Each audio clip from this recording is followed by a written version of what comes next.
अभी मेरे पास एक फ़ोन आया था, तो वो कह रहे थे कि गुरुजी बिटिया की शादी नहीं हो रही, कुछ बताएं, मगर नाम क्या है इसका? तो बोले कि इसका नाम है श्रीजा। क्या है? श्रीजा। मगर इसलिए तो गड़बड़ हो रहा है कि नाम ही आपने गड़बड़ रखा है। श्री को आप भेज रहे हो, उसको उसका नाम रखो श्रिया। श्रीजा का मतलब क्या है? का बस अच्छा लगा तो रख लिया।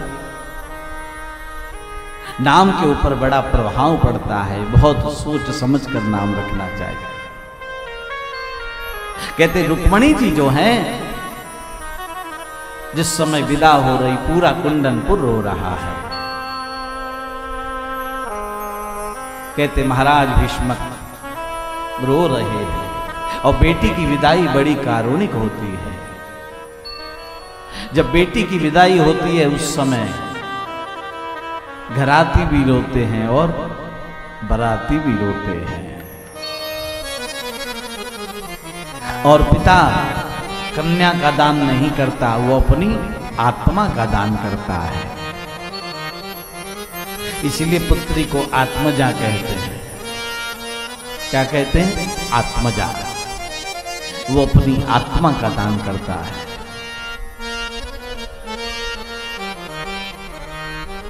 और कन्या दो परिवारों को तारती है।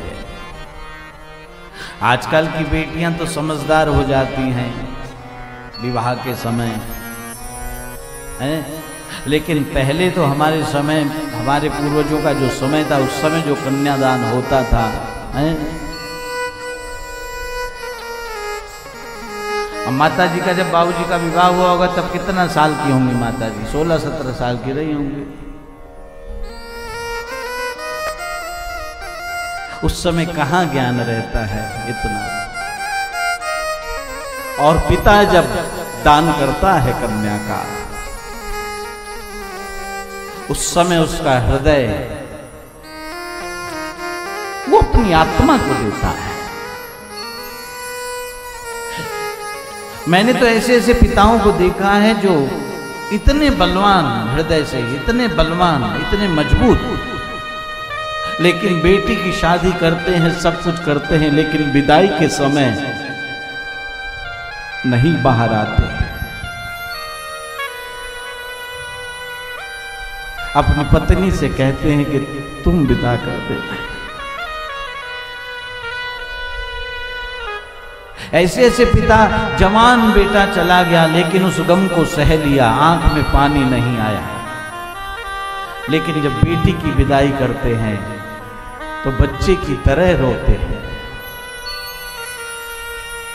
कहते हैं महाराज भीष्मक, जिस समय जानकी जी की विदाई हुई उस समय महाराज जनक भी बहुत रोए। और ऐसे विदेहराज, ऐसे जनकराज, ऐसे ज्ञानी जिनके पास अष्टावक्र जैसे महात्मा ज्ञान लेने के लिए जाते थे। सुखदेव जी महाराज जिनके यहां 7 दिन तक रहे, ऐसे ज्ञानी विदेह जिन्हें अपनी देह का भी भान ना हो। और जिस समय जानकी की विदाई में विदेह रोए हैं, उस समय जानकी जी ने कहा है पिताजी आप तो विदेह हैं। कहते महाराज जनक ने कहा कि मैं विदेह था, लेकिन जानकी तेरी विदाई ने मुझे देहधारी बना दिया। तेरी विदाई ने मुझे देहधारी बना दिया। कहते हैं भगवान को सौंपा है रुक्मिणी जी का हाथ और प्रार्थना की है। भगवान ने रुक्मिणी जी को रथ में बैठाया है। इधर द्वारिका वासियों को मालूम हुआ कि आज महालक्ष्मी हमारे यहाँ पधार रही हैं। और देखो बहू जो है वो लक्ष्मी का रूप होती है, ध्यान देना। बाकी लक्ष्मी के कोई 4 पैर नहीं होते, बहू लक्ष्मी का रूप होती है। ये द्वारिका वासी, इनका भाव क्या है कि आज महालक्ष्मी हमारे यहाँ पधार रही है। पूरी द्वारका को सजाया है, सब मंगल गीत गा रहे हैं। इधर भगवान द्वारिका में रुक्मणी जी को लेकर पहुंच गए। कहते हैं सभी द्वारिका वासियों ने मंगल गीत गाया है, रुक्मणी जी का स्वागत किया है। आज हमारे ठाकुर जी को ब्याह रचो,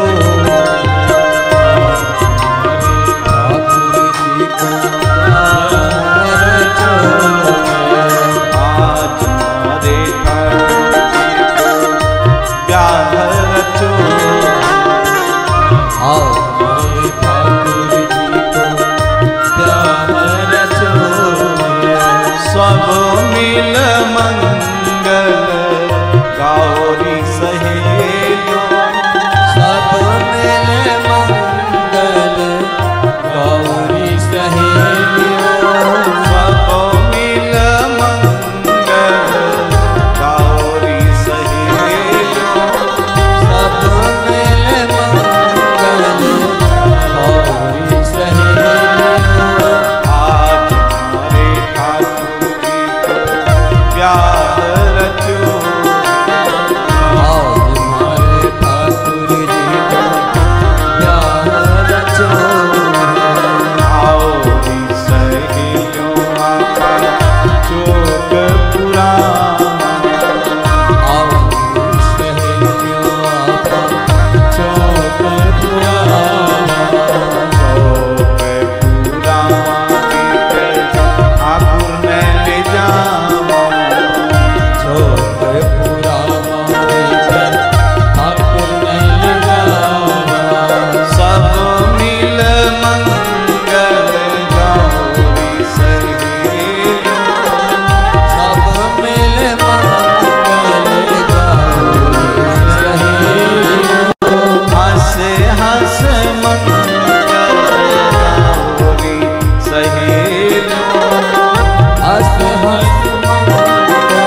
पर आप विराजे, सिंहासन पर आप विराजे, सिंहासन पर आप विराजे, सिंहासन पर आप विराजे। रुक्मण मैया संग में साजे, रुक्मण मैया संग में साजे, रुक्मण मैया संग में साजे, रुक्मण मैया संग में साजे। भक्तों को पार करेंगे, भक्तों को पार करेंगे, वो भक्तों को पार करेंगे, भक्तों को पार करेंगे। हमारे श्यामा दूल्हा बनेंगे, हमारे सामने दूल्हा बनेंगे, हमारे श्यामा दूल्हा बनेंगे, हमारे सामने दूल्हा बनेंगे। राधे राधे राधे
गाया है और रुक्मिणी जी को अंदर ले गए।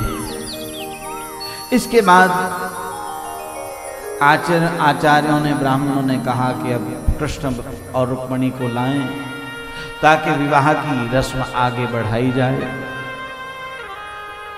कहते रुक्मिणी जी को तो माताएं ले आई, लेकिन कृष्ण का कहीं पता नहीं लग रहा, कहाँ है। बलराम जी महाराज चारों तरफ ढूंढते हैं, लेकिन कृष्ण का कहीं पता नहीं लगता। कोई खबर नहीं। बलराम जी ने कहा कि कहां चला गया? अब द्वारिका है, कोई छोटा मोटा महल थोड़ी है, द्वारिका है। कहते बलराम जी खोज रहे हैं और एकाएक बलराम जी ने के कानों में आवाज आई कि किसी के रोने की, ससकने की आवाज आ रही है। बलराम जी ने कान लगाया तो कोई ससक रहा है, कोई रो रहा है। कहते बलराम जी महाराज उस आवाज की ओर गए हैं और देखा कि द्वारिका में पीछे कमरे में जाकर द्वार बंद है और इस कक्ष के अंदर से रोने की आवाज आ रही है। बलराम जी ने कहा कि इसमें कौन रो रहा है? बलराम जी ने दरवाजा खोला तो देखा कि उसमें कृष्ण बैठे हैं और रो रहे हैं। आज पहली बार कृष्ण को रोते देखा है तो बलराम जी ने। वैसे ऐसी मान्यता है कि राम कभी हंसे नहीं और कृष्ण कभी रोए नहीं। राम कभी हंसे नहीं और कृष्ण कभी रोए नहीं। और हंसे भी हैं तो गोस्वामी जी लिखते हैं बिहसे करुणा अयन। बिहसे मतलब बिना हंसी के हंसे, जैसे आप और हम हंसते हैं? बिना हंसी के हंसते हैं ना हम लोग। जिसके भी घर गए कोई मुस्कुराता ना मिला,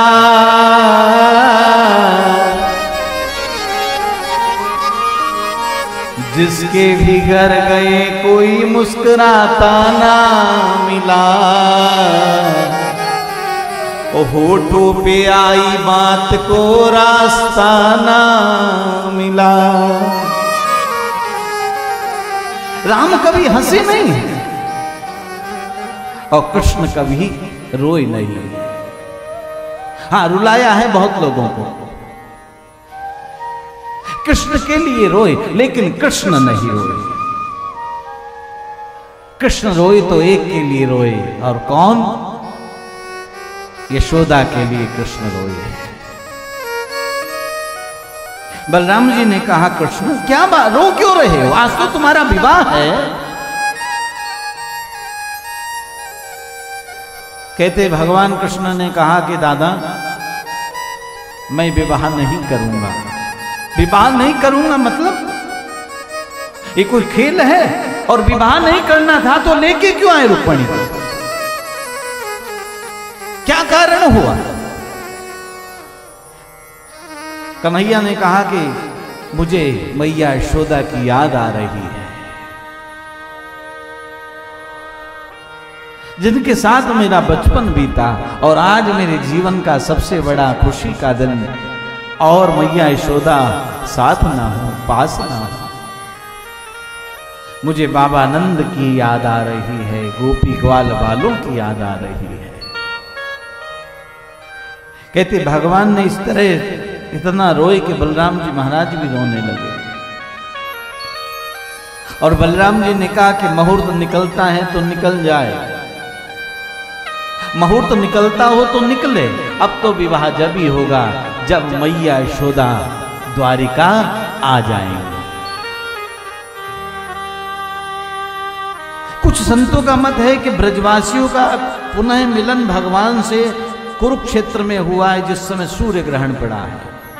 लेकिन कुछ संतों का ऐसी मान्यता है, हमारे जो ब्रज के रसिक संत हैं, कि भगवान की विवाह लीला में ब्रजवासी द्वारिका गए हैं,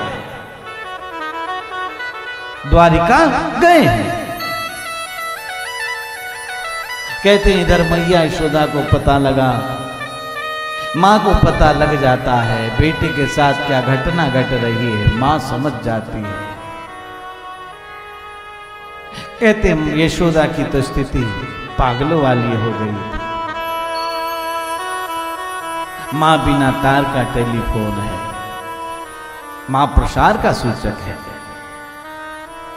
देखो माँ कहने से मुंह खुलता है, बोलो बोला, बोलो माँ। और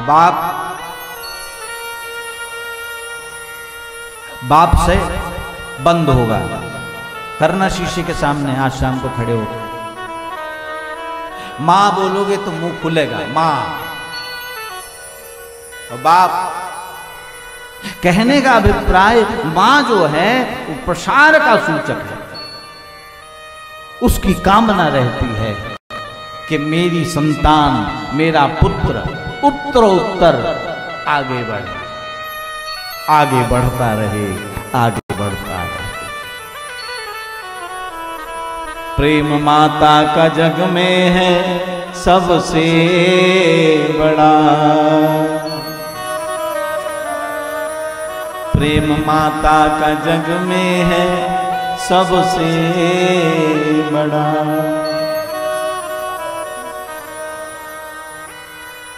इतना ही कहूंगा, बाकी तो आप जितने भी लोग यहाँ बैठे सब बुद्धिजीवी हैं, कोई अनभिज्ञ नहीं है, सब जानते हैं।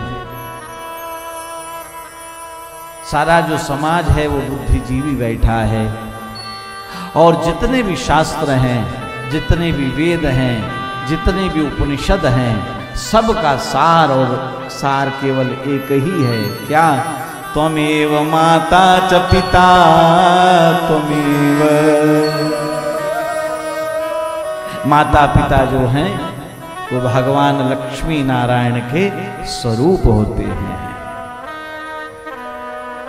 इसलिए उनकी आज्ञा हमेशा सिरोधार्य रखनी चाहिए।